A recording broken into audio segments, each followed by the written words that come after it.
If we want to understand the meaning of existence and the significance of our own lives within that larger framework, we need to appreciate the significance of perspective or standpoint. We can observe that Impressionist painters, such as Vincent van Gogh, use perspective as one of the defining characteristics of their art. Close up, the paintings are overwhelmingly seen as a large number of individual brushstrokes. As one backs up, however, there comes a point where the picture comes into focus and delivers the artist's view and intention.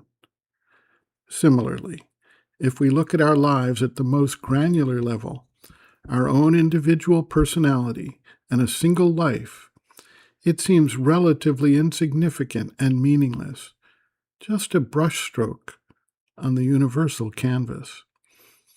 If we shift our standpoint, however, to the divine standpoint, we can see that each individual life is part of the larger tapestry of existence and plays a role in the unfolding of that larger intention. We also can see, as we shift our standpoint to the psychic standpoint, or that of the Atman or self, that our own process develops over innumerable lifetimes, building upon the essence of past experience, while taking on new lives, new personalities, new forms, new challenges. From the individual perspective, we experience a process of birth, growth, life experience, and death. There is apparently a clear beginning and an ending. From a wider perspective, however, we can see huge cycles of life leading to death and death leading to new life.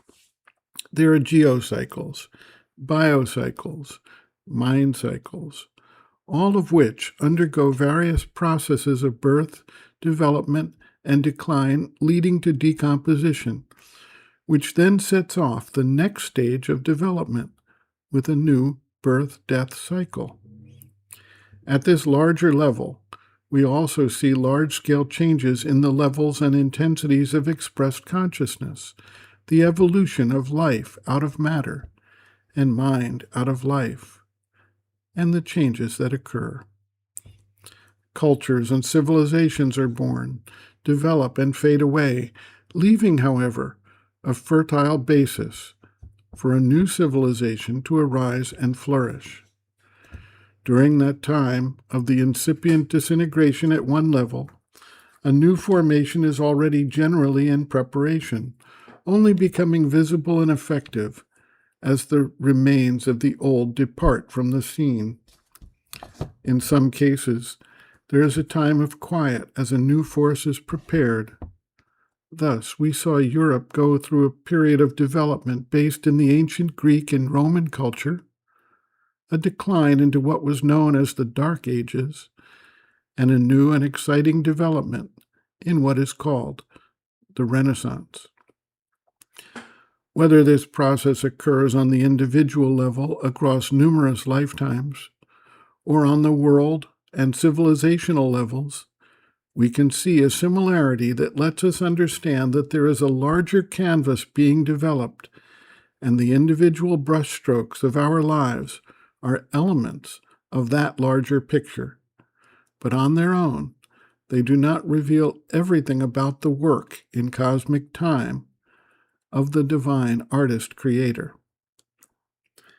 In his epic poem, Savitri, a Legend and a Symbol, Sri Aurobindo expresses in Book 2, Canto 14, quote, "All that is made and once again unmade, the calm, persistent vision of the One, inevitably remakes, it lives anew.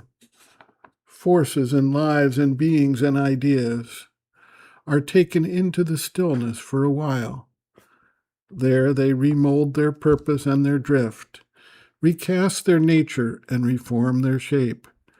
Ever they change, and changing ever grow, and passing through a fruitful stage of death, and after long reconstituting sleep, resume their place in the process of the gods until their work in cosmic time is done. End quote. Reference, Sri Aurobindo and the Mother, The Psychic Being, Soul, Its Nature, Mission, and Evolution, Section 4, The Afterlife and Rebirth, page 126.